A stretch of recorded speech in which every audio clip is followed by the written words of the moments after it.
Monsignor Bernard Bober a pomocný biskup Monsignor Marek Forgáč pozvali novinárov na novoročné stretnutie. Zároveň v kaplnke svätého Ondreja slúžil za mediálnych pracovníkov svätú omšu.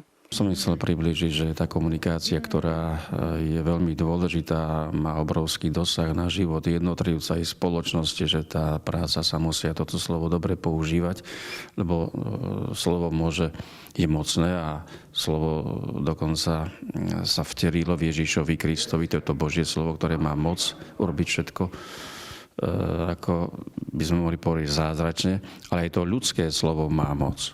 Má v negatívnom i pozitívnom slova zmysle veľkú moc, že môže dokonca aj zabiť niekoho.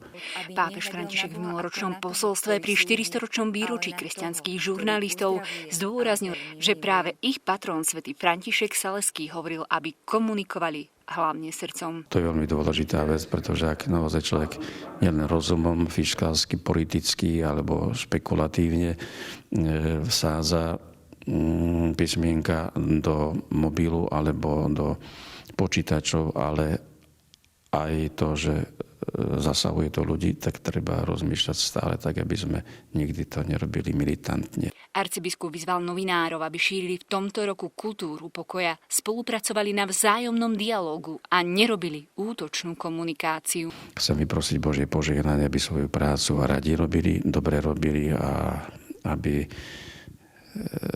sa hasili vojny a aby sa bariéry odkrývali a stavali sa skôr mosty. Z Košíc pre ČT Nové Janka Mičkaninová, Pavelová.